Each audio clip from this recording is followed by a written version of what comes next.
Hey, hello again, and welcome to Just Say No. I'm your host, Maria Calabrese, and you're listening to KCAA Radio, 1050 AM, 106.5 FM. Thanks for tuning in to Grow Your Know with some of the smartest minds in the cannabis industry. Today, we're revisiting a conversation I had with Penny Barthel, author of The Cannabis Gardener. Now, this was originally taped around Black Friday last year. This episode touches on the holidays, but its message is evergreen. Yes, pun intended. Penny shares how growing your own cannabis and making your own edibles, tinctures, teas, and gifts is more than DIY. It's a form of wellness, sustainability, and resilience. Resilience, you ask? Well, let me tell you why. With access to cannabis facing new legal threats and misguided legislation looming large, learning to cultivate and create at home may become not just empowering, but essential. Hey, whether it's National Hemp Month, Independence Day, a new year, or simply a moment to catch your breath, now is the time to take cannabis into your own hands, literally, by growing your own plants and crafting your own creations.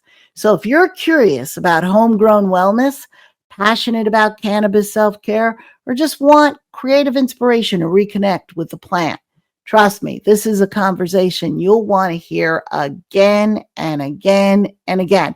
Let's dive in. This is Just Say No. That's with a K-N-O-W. By 2020, Bank of America and Merrill Lynch estimate that will grow to $35 billion. And many experts believe it could eventually reach $200 billion each and every year.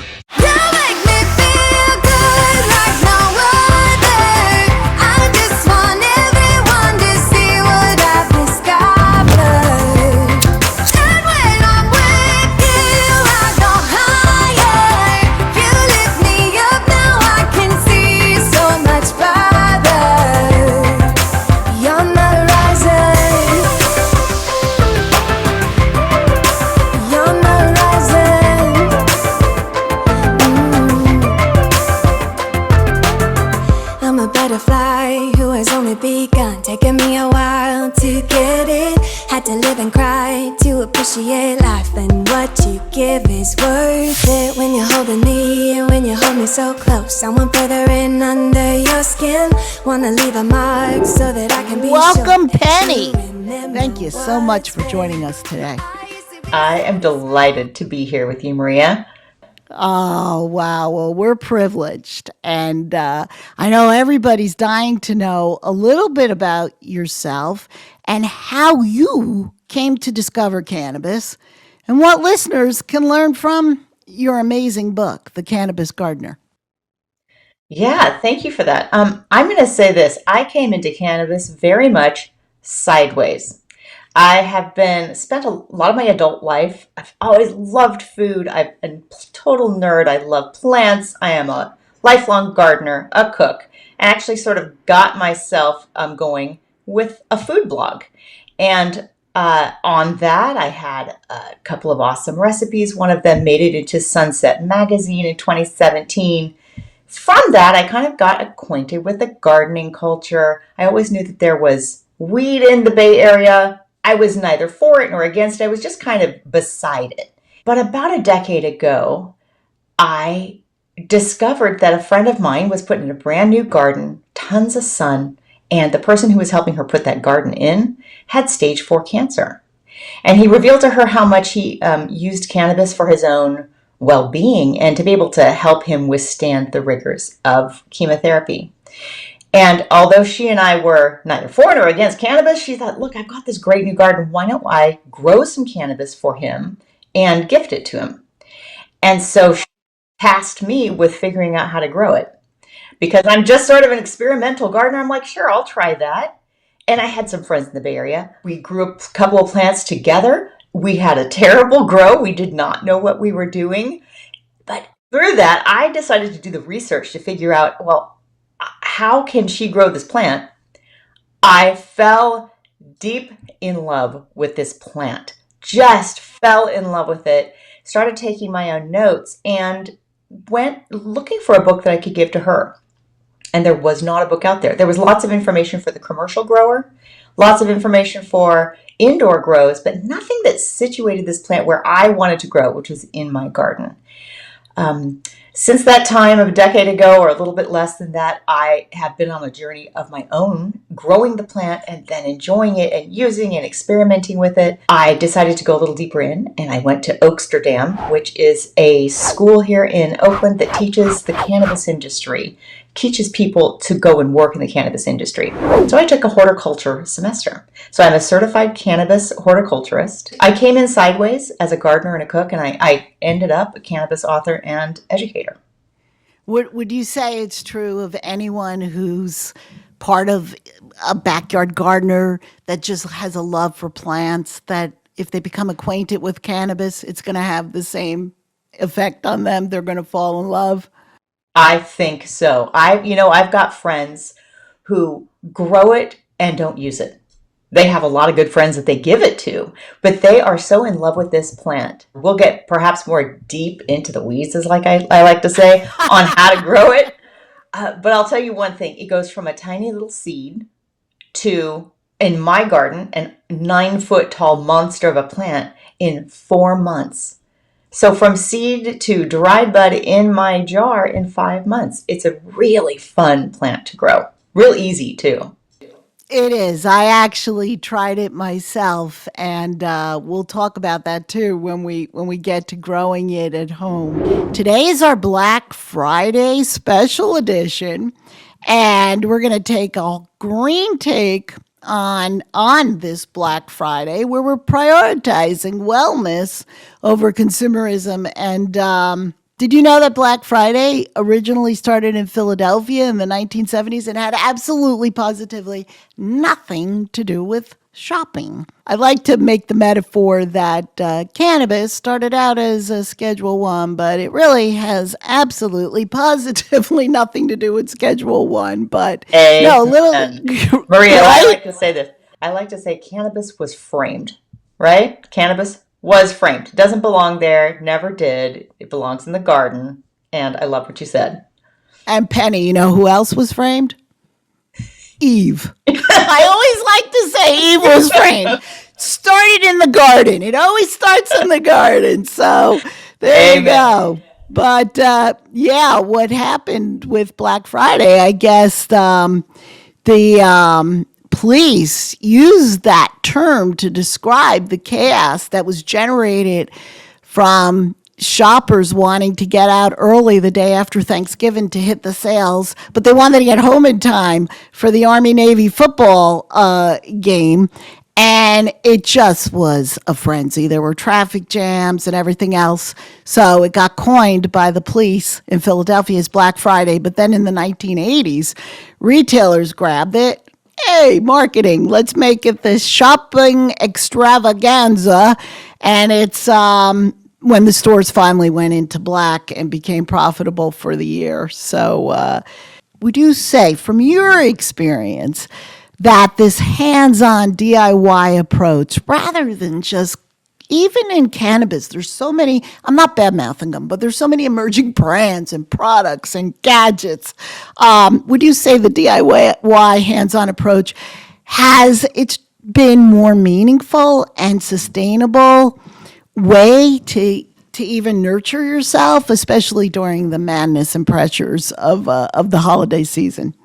Oh, yes, for sure. You can't. There are young people today who have grown up with just dispensaries, and they think that you go to a dispensary and you get stuff, and that's cannabis. There's a big analogy between cannabis, I think, and food. Meaning, if you've never lived on a farm, if you've never grown anything in a garden, and you go to a store, there's a strong association between, here's this thing that I buy in a store, and that's what we eat, right? Well, there's a whole lot more to food, of course, than just going to a store. And I'm going to say the same thing is true with cannabis.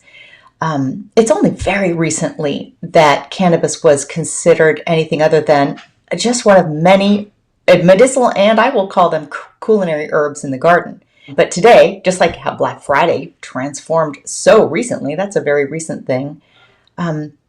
Cannabis just it's only recent that it's something you could buy and that it was in preparations. That's brand new to the human experience. But for all of human history, let's go back. Humans have been interacting with cannabis for, we don't even know how long, 12,000 years, 15. There's documentation that goes a long time back. So we've had a long time to experiment with cannabis and enjoy it, both as a euphoriant, something for health, for fiber, for textiles, for food. You can use it for building materials. But it's only post-prohibition, which was really started in 1937, and it still exists in some parts of the country today, that we've thought of cannabis as A, a drug, or B, something you buy in a store. Those two things are brand new. So for me, when my relationship with cannabis is very much as a being in a way. It's a plant. And by the way, hot tip for gardening. You asked a little bit about gardening. To grow cannabis is easy, but you have to know the plant and then give it what it wants. That's true for all plants. Cannabis, I was just going to say, it's true for everything in your garden, right? That's it. Like how do you grow a plant? Well, figure out what it needs and give it to it. That's gardening. In a nutshell. That's just, and it's the same for parenting. Find out what it needs. What did you say the formula was? For plants in particular, what does it need? Give it to it. And get it to it. That's it. Just give the plant what it needs and it will respond with huge abundance. That's growing. And you share the gift of this abundance. I mean, just in the book, it's incredible. I really enjoy it. I enjoy reading about the science of cannabis and the molecules, getting down to the molecular structure. But this is just, it's such a unique literary work because you really do treat it the way it should be treated, like anything else in your garden or that you would grow. And if you don't grow, then that you would buy at a farmer's market or eventually at a supermarket. So as we dream ahead of our gardens for the spring, what would we be thinking about now when it comes to adding cannabis? Or, I mean, do you use seeds? How do you choose a seed? What should we be thinking about as we're thinking about our spring?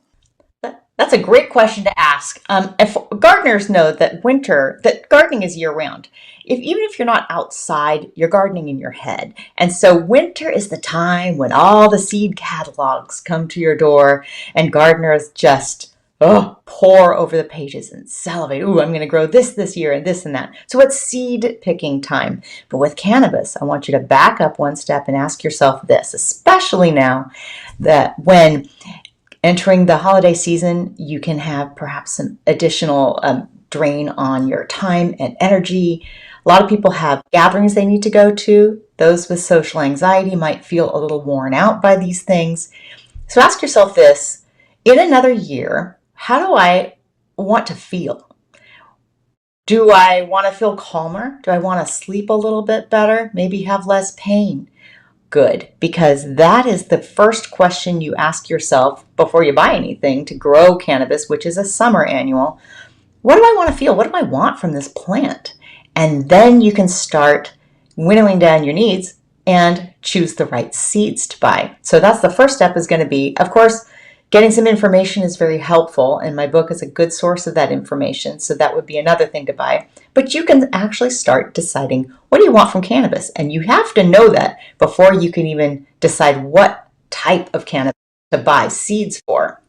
You have to know the intention behind it. And I do that with tomatoes. When I start dreaming and thinking about my tomatoes, it's like, what do I want them for? Is it for sauce? Is it for gravy? We call it gravy in the East Coast Italians.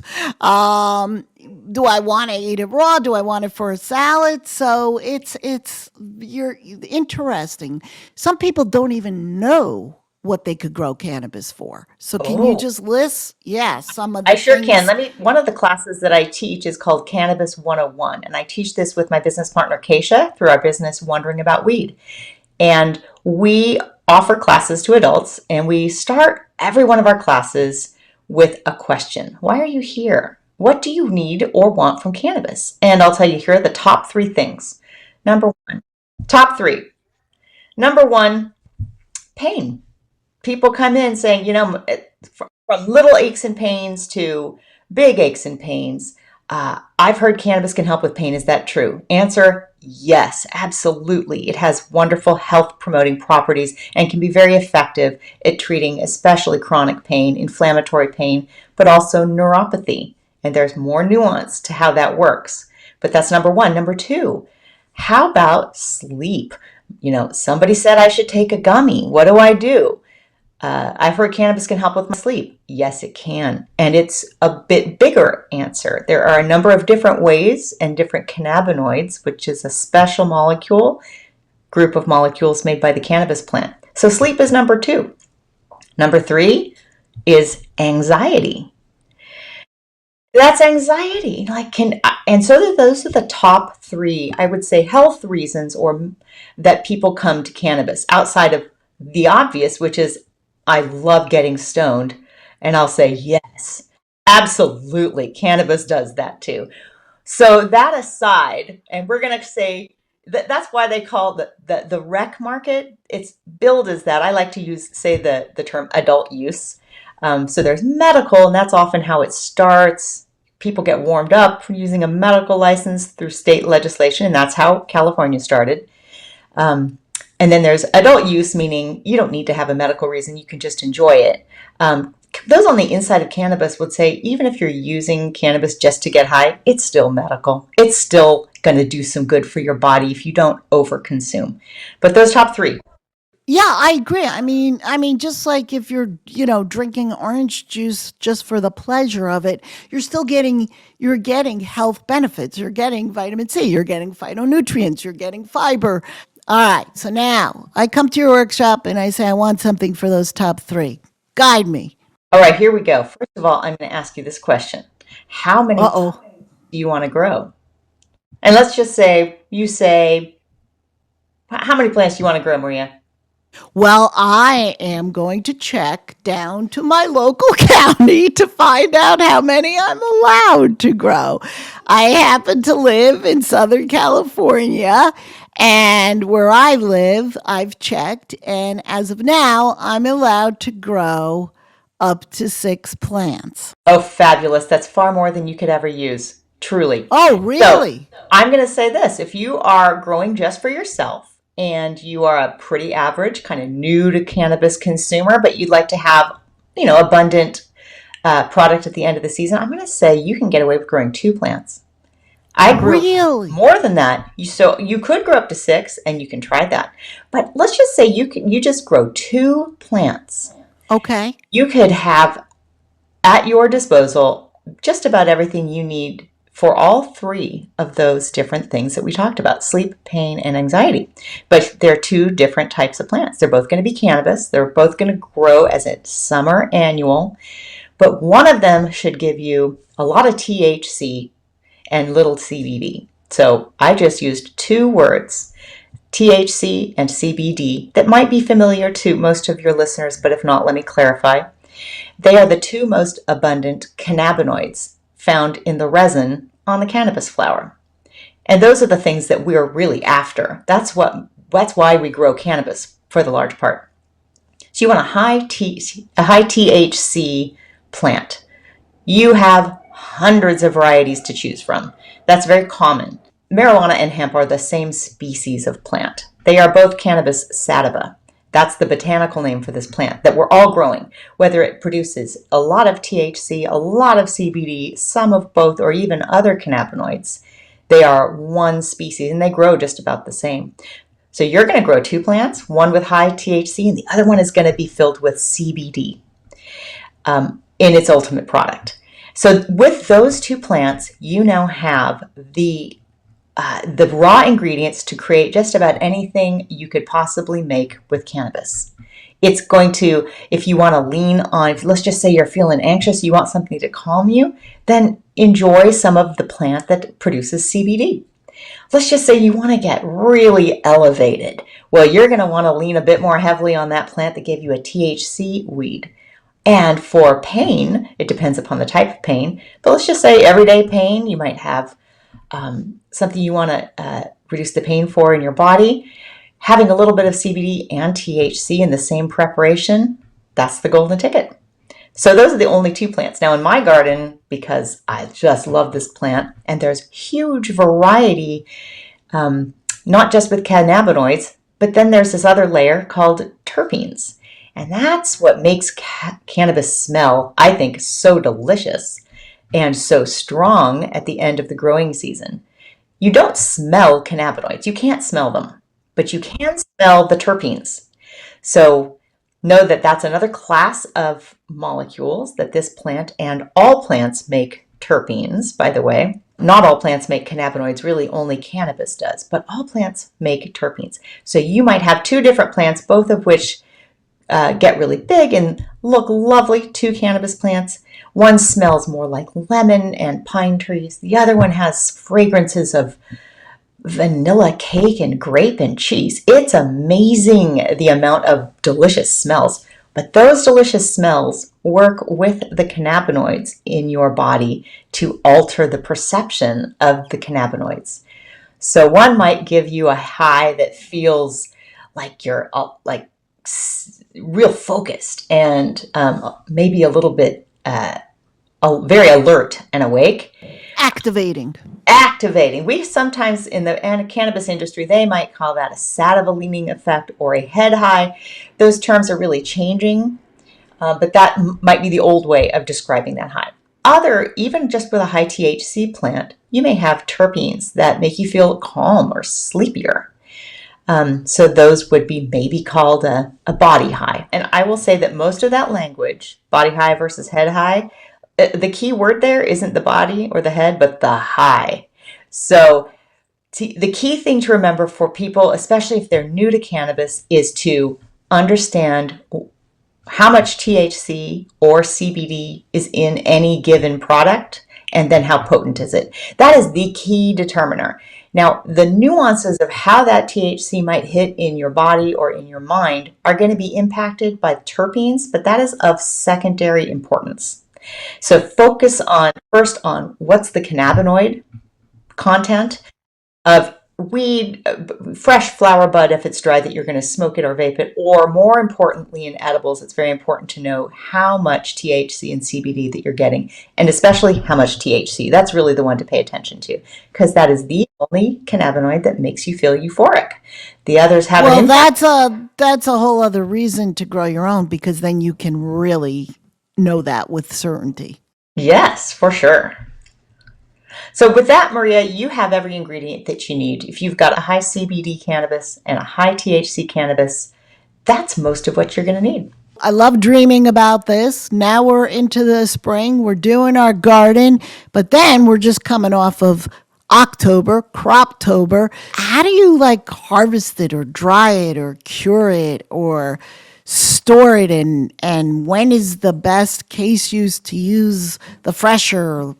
Just walk us through. Now, Penny has a great Substack article. I have all this weed. Now, what do I do with it? We'll put that on our show page too. Oh, yes. But if you could talk a little bit about then the harvesting it and the drying and the curing, it does feel a little overwhelming, but maybe not. Yeah, it is a lot. I will say for first-time growers, it's important to understand that you start with a seed, although you can buy these little things called clones. They are not clones, they are rooted cuttings. I steer all of my outdoor garden growers to seeds. They are healthier, you have a huge amount of variety, and they tend to be very strong growers. So you're going to start with a seed. That's key. Great seeds. Other than good seeds, you need a garden spot that has a lot of sun. That's very important, so you can't get away with shade. And then you need good rich soil. You water it through the summer, because here in California we don't get much rain. That's it in a nutshell. There are two of my favorite seed companies. One's a grower in California, the other's in Oregon. Here's why I love both Emily Gogol at Grow It From Home and Nat Pennington's company, the Humboldt Seed Company. They are excellent breeders. They are scientists. They understand cannabis genetics and breeding. They have high quality seeds, but they also offer, and here's a key, they offer feminized seeds, because there's a special technique that you'll only get female plants from certain of their seed selections. So make sure you look for high quality seeds and feminized seeds. Go to the Humboldt Seed Company and Grow It From Home. And you can also order these online. They will show up in your mail. And that is probably the greatest cost savings in the world. If you were to get some high quality seeds, they have about a 100% germination rate. You need out of 5 seeds, you're likely to get 5 plants, maybe 4 if you're not terribly lucky. But that's a whole lot of cannabis, people. I routinely get a half a pound of dried cannabis bud from each of my plants that are full-size plants grown in my garden. Let's just say you get a quarter pound of dried cannabis bud from each of your plants. That's a very significant amount of high-quality cannabis bud. So if you spend $10 on one seed, which is kind of the going rate, it's still a bargain. And so look for some high quality feminized seeds. If you don't plant them all this spring, that's okay. They will last for a couple of years, and you can plant some next year and some the year after that. Do you have to do anything? People ask me all the time, ask her, or you're having Penny Barthel on, ask her about propagation or putting seeds on paper towels, or are there all the... No, 2 plants is going to be enough. No, yeah? Seed, it's an easy to grow seed. It's as easy as planting a seed for a bean and watching it grow. They're really that easy to grow, but you have to get the right seeds. You want to get high quality seeds and feminized seeds. So keep that in top of your mind. I need to buy a feminized seed. That's key. So you won't have any male plants in your garden. You grow it throughout the summer. It grows beautifully. It grows fast. Of course, there's a couple of tips and tricks to that. So, you might need to come to a garden workshop to learn that your first time growing. But then in California, when we harvest typical or photo period cannabis, which most of it is, it's going to actually, Los Angeles is going to harvest sooner than, for example, where I am in Northern California, and certainly sooner up than Oregon, because it has to do with changes in daylight. It is, and you have changes that are a little sooner than up north in terms of how daylight changes into nighttime throughout the seasons. So you're going to harvest it in September, at the very latest October. Almost all cannabis is then dried. And we're not saving the leaves, by the way. We're not saving the stems. We're not saving fruit. We don't want it to produce fruit, which is seeds.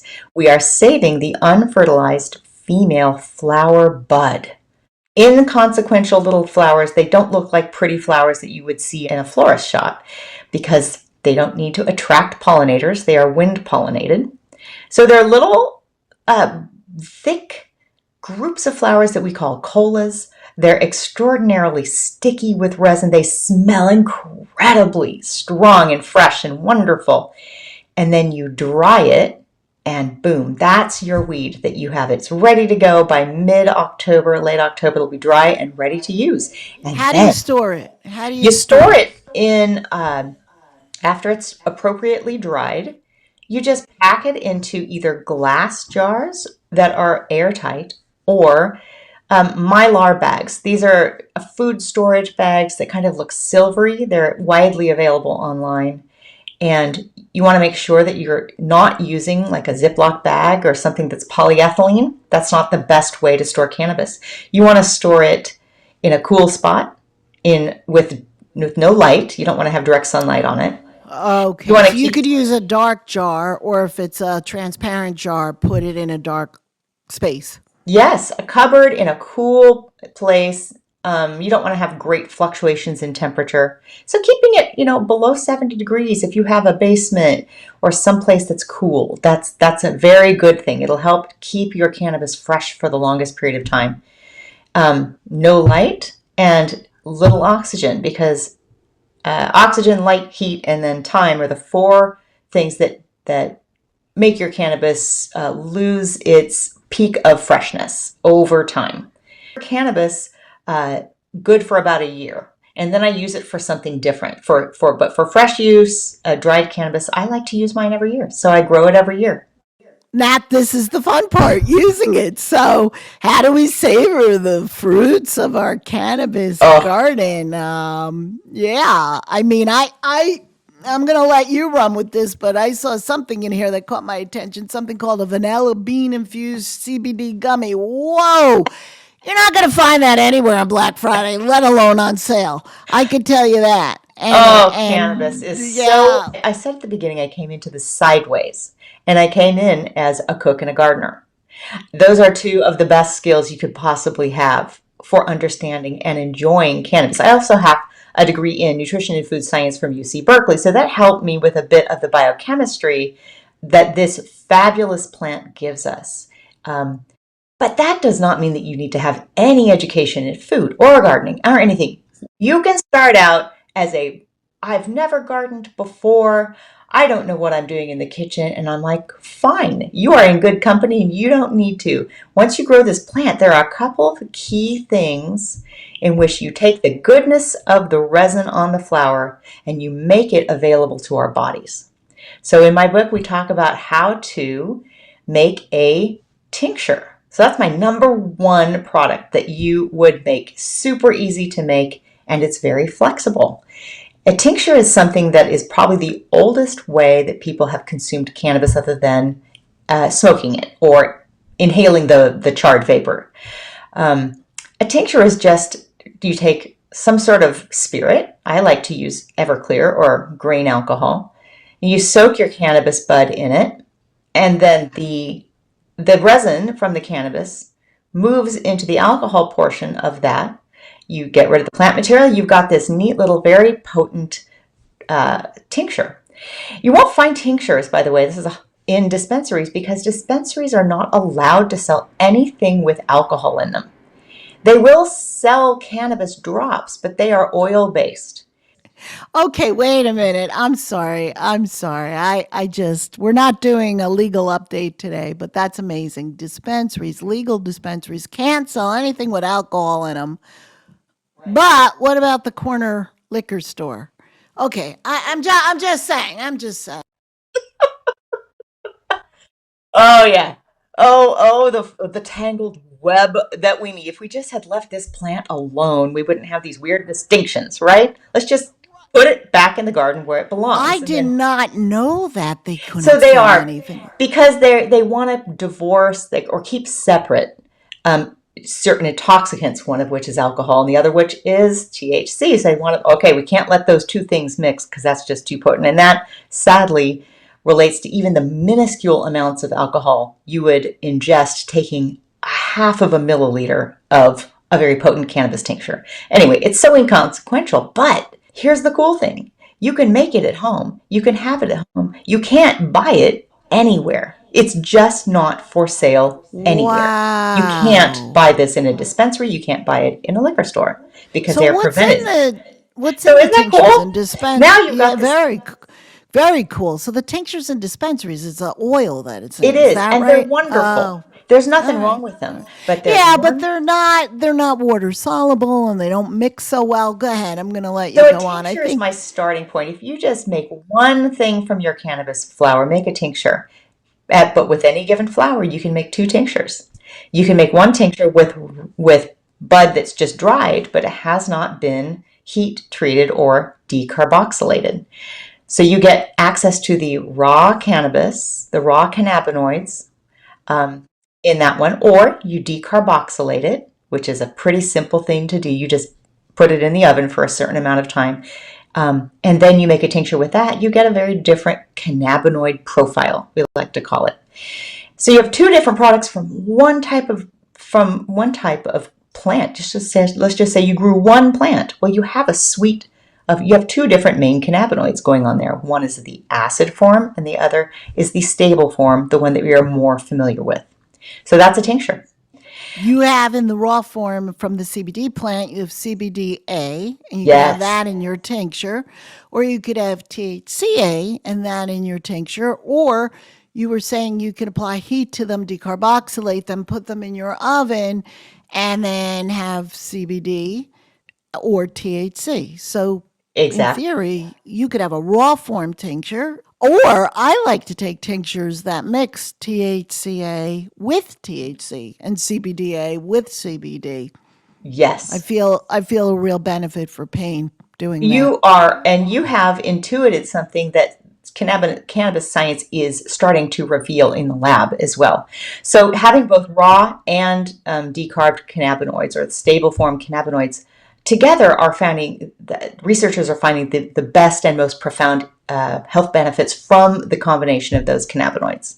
Wow, I experienced that Ooh, with isn't that wonderful? So let's just think about that. You grow this, you soak it in some alcohol. After a couple of days, you strain it out. There's a little bit more to it, but not a whole lot more to it than that. You've got this delightful, potent, little transportable stuff. One of my favorite things to do with it that you cannot do with cannabis oil drops is to put it in a sparkling beverage.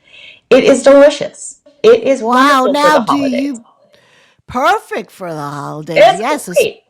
It especially, tastes. if people are cutting down on alcohol, you talk about sleep, pain, and anxiety. Alcohol's not so good for any of those three. So a lot of people are looking for something different. So wow, wow. And the second thing, now, a lot of people might be familiar with cannabis brownies, right? There was a woman named Brownie Mary who was super famous in the cannabis world for sneaking in cannabis infused brownies to those patients who were suffering from AIDS, miserable. Oh, She'd bring them oh in yes, brownies. All of a sudden, yes, they felt better. yes. They could eat. They had better lives as a result. She was quite a maverick in the day, but that pot brownie is a thing. The brownies, though, when I talk to people, especially of my age range, they're really, really scared of edibles, especially brownies. Well, there's some basis for that. So brownies, pot brownies. I'll say this: if you grow it and you understand what's in your cannabis, and you apply just a little bit of math, and you make your own infused cannabis oil or cannabis butter, then you can do some math and make your own most delicious brownie recipe or cookie or just about anything. I think I could actually infuse anything that we could eat, but you can do so with an eye towards how much THC, and that's the big one to watch out for, is in each Right. serving. So by doing a little bit of math, you can Oh, control exactly how much THC is in any given serving of that batch of brownies. And I give some easy to use formulas for trying to predict the potency of your cannabis butter and then using that in just the right amount to get the right effect. Now, one of my favorite treats, and it's very giftable recipes in my book, is you make a cannabis butter or you infuse fat, then you use a certain amount of that and you make delicious chocolate sauce. You can put it in jars, you label it with just exactly how much is in there, and then people will know, oh, I'm going to have 1 ounce of this or a little scoop on my ice cream. It'll be a just perfect dose to be just the elevation I want. Now, those people who are more experienced with cannabis have a little bit higher tolerance. They can make theirs stronger. But the reason why people were scared about cannabis gummies is because people were not calculating just how potent those brownies could be. And as you and I both know, with edibles, they take a long time to kick in. And by the time it's kicked in, you might have had too many brownies. So it's real important to get that dosing just right. yeah. And the chocolate sauce, I mean, some people will say to me, and this makes sense. Oh, yeah. But if you have brownies and the dosing is minimal, and you'll have maybe 2 milligrams to 5 milligrams of THC per brownie, but I want to eat 5 brownies. Well, okay, have one pot brownie and then eat a couple other non-spiked brownies. That's right. So And I think once you grow the plant and you spend time with it and you harvest it and then you do a little bit of research, it really demystifies this plant. And by demystifying, taking the fear out of it, you're able then to get a little bit more real and enjoy its health and enjoyment benefits without being worried about being overexposed to this. And it's like cooking with anything else where I know how much hot sauce I could tolerate. I know some people are like, is there pepper in that? I can't eat it. Okay, well, you said you learned. Absolutely. I think that hot peppers is a perfect analogy, but imagine a hot pepper where you eat it and the heat doesn't kick in for an hour.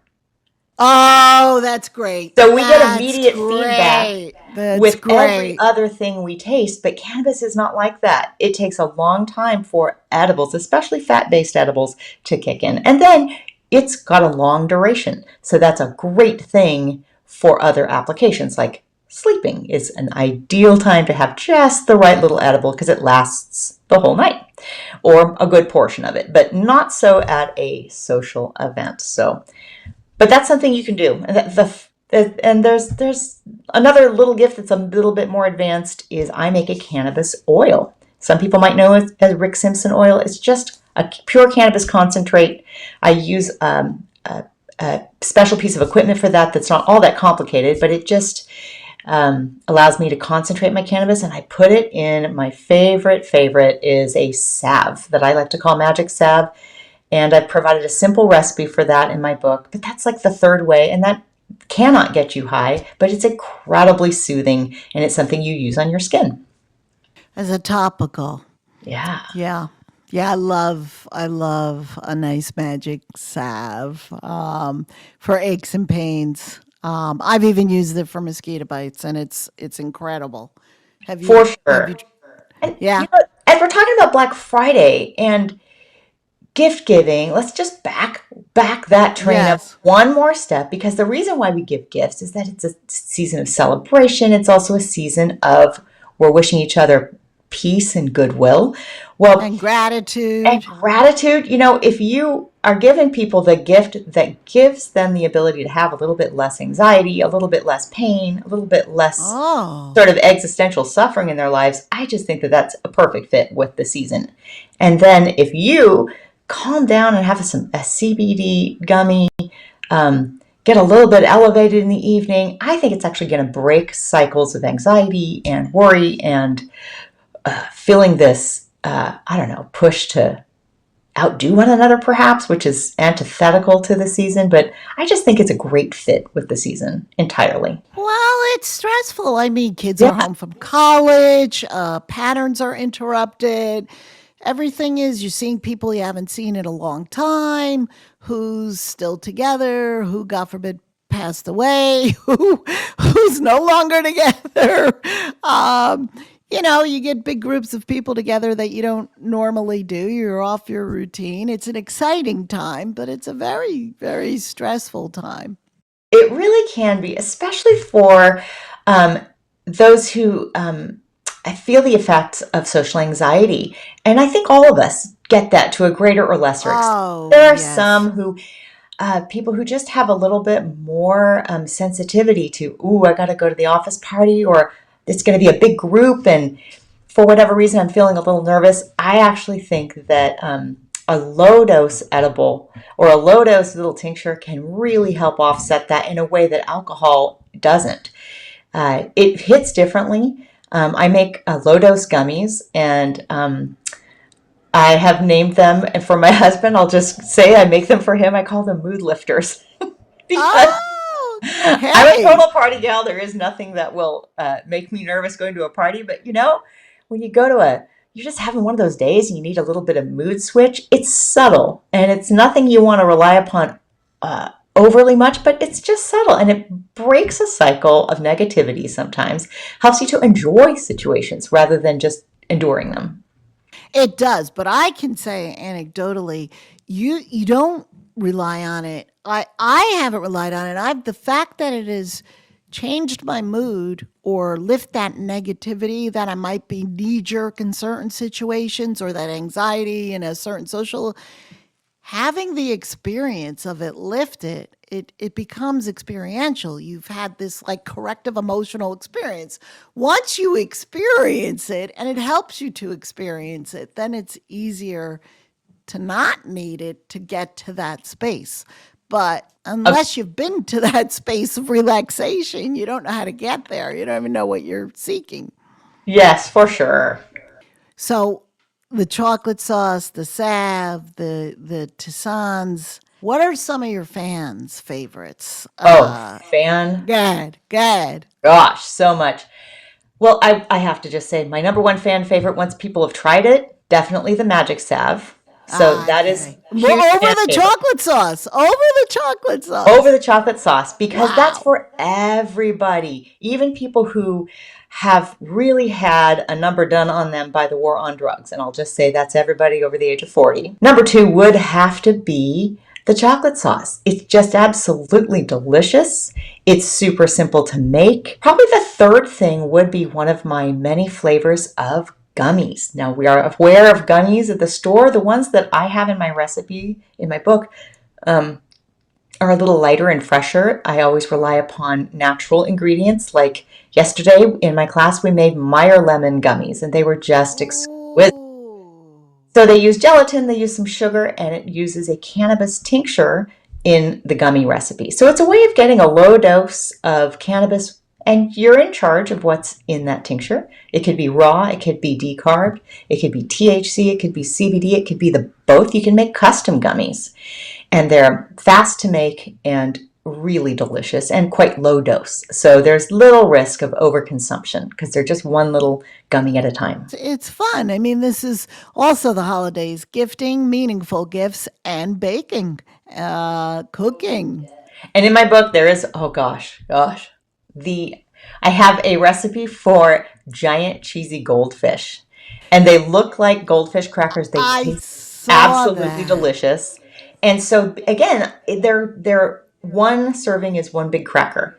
So as long as you're like, how many crackers do I think people are going to make? Or maybe you package them up in like two little crackers, and make sure that Yeah, they're just like 2 milligrams each. So people sure. feel confident. Oh, they'll get a nice little buzz after a while, but just eat that. So you can do savories Yeah. too. And for beginners, that's a really good starting dose. I would like to know, just everyday wellness, your self-care routine, just your baseline, what you take in the morning and throughout the day and in the evening. So For sure. I tell mean, me how you reap the benefits of your crop. Go ahead, people, just for yourself personally, your self-care routine. And look, I've never, ever, ever thought about Penny Barthel and Stoner in the same sentence. Not that you won't take it to elevate and on special occasions, but you are the epitome of someone who uses it responsibly. thank So you. I appreciate don't that. worry, guys. It's going to lead to having your own beautiful backyard garden and having the most popular gifts. Go ahead, Penny. How do you Yes. integrate it? How do you take it daily? People who express surprise, like you grow cannabis. I'm like, yeah. And they'll some get cheeky and like, why are you high right now? I'm like, I'm not, but I like to say this. I enjoy cannabis every day, and I'm rarely stoned. If I want to be stoned, that's fine, but that's my reality. So I make a raw tincture that has CBDA and THCA both in it. Every single morning, I take a pint of water. I throw in some lemon juice from one of my trees. I put in several squirts of my raw cannabinoids. Boom, I'm hydrated. I'm feeling good, and I trust that those things will help to keep down chronic inflammation, basic chronic inflammation due to just getting older. So that's one thing that I do. I don't have a sense of that. It doesn't make me alter my perception of myself at all. Often, then times during the day, I will rub a topical on my my joints in my hands, my knee if it's acting up. I mean, I was in a 10K race this morning. I will be using salve on my knee later on today. I can tell you that. And then often before I go to bed, I'll have a little chocolate heart that I make that has a low dose of THC in it, which I find to be very helpful and helps to promote relaxing sleep for me. That is particular to me, and each of you will need to figure these things out for yourself. This is not a prescription. It's just my practice. And so with you and knowing what your health issues are, what your needs are, you have those things available to you. But that's just my baseline. And then there are times when I do want to like test out a That's new weed that I just grew.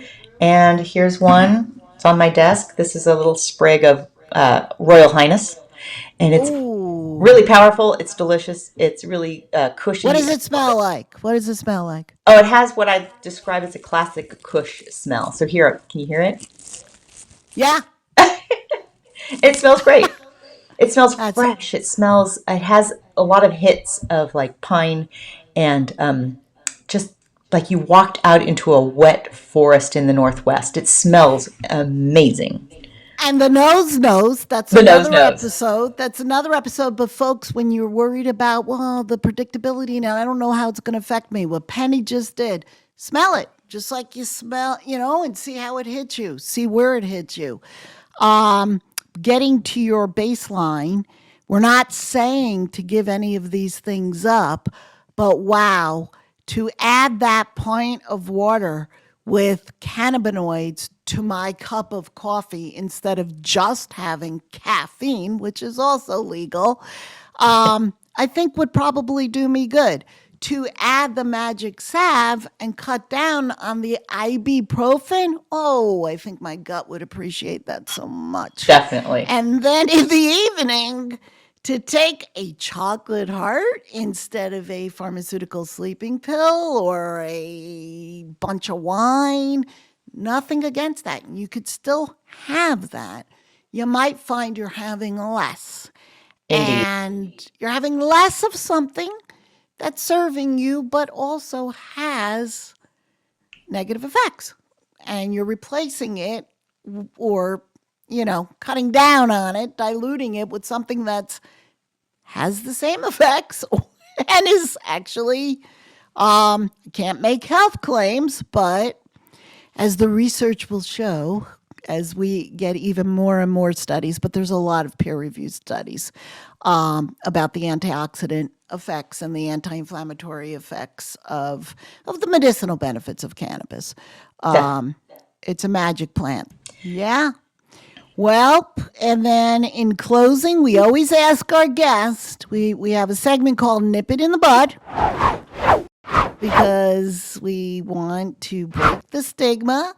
And I'm going to ask you, what is maybe one of your top cannabis misconceptions, a myth you'd like to clarify? It was framed. Let's nip it in the bud. Do you have a common misconception that you'd like to debunk? Yes, the common misconception is that cannabis always gets you stoned. It does not. Cannabis is not one That's a plant. good one. If you buy cannabis that's all CBD, guess what? You can roll a joint. You can look as cool and as hip as you possibly want. You can smoke all night. You will not get stoned. You'll be super relaxed. So you just got to know what's in your weed. But no, there's way more than THC, as much as that is a fabulous molecule. And it is medical in addition to being super fun and gets you high. Cannabis is much more than just getting high.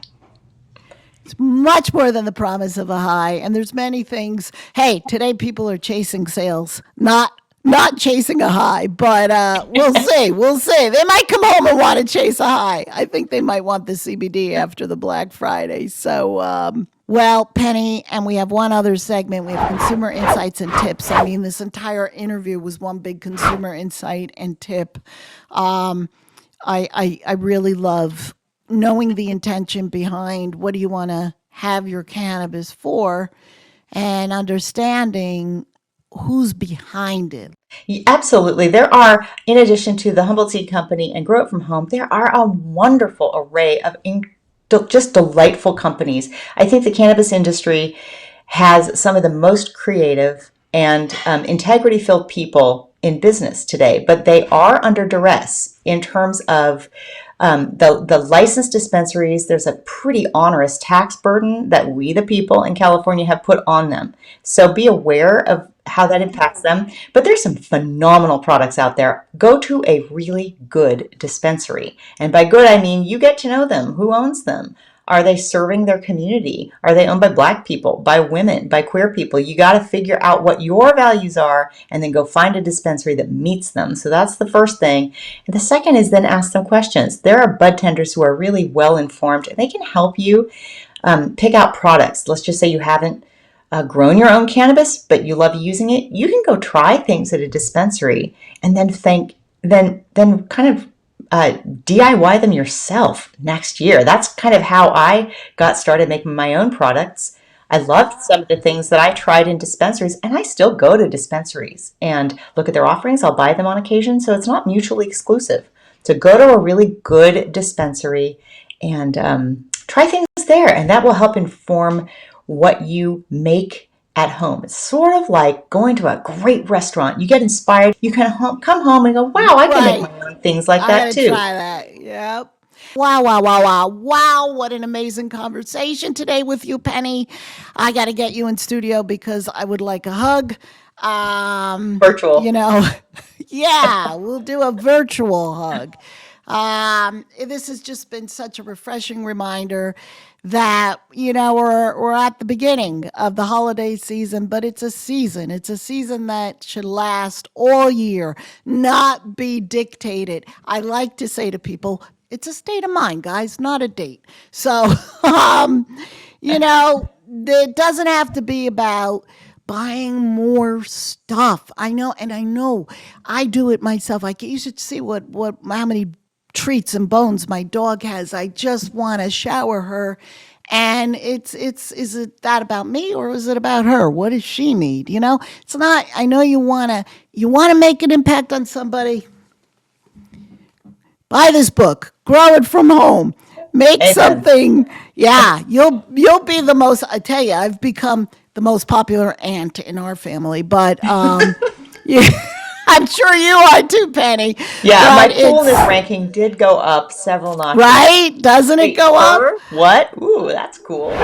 Yeah, and it is cool. To recap on the key takeaways from our talk today, Penny, shared some fantastic advice on how to start planting your own cannabis garden.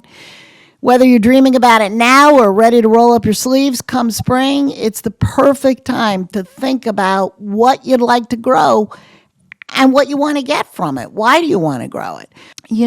Whether you're a seasoned grower or just starting out, this book is fantastic. It is not overwhelming. It's going to guide you through the process of growing, harvesting, and all the multiple ways you can enjoy cannabis in all of its many forms, including gifting it. So don't forget, we've got more resources waiting for you at greenbeelife.com.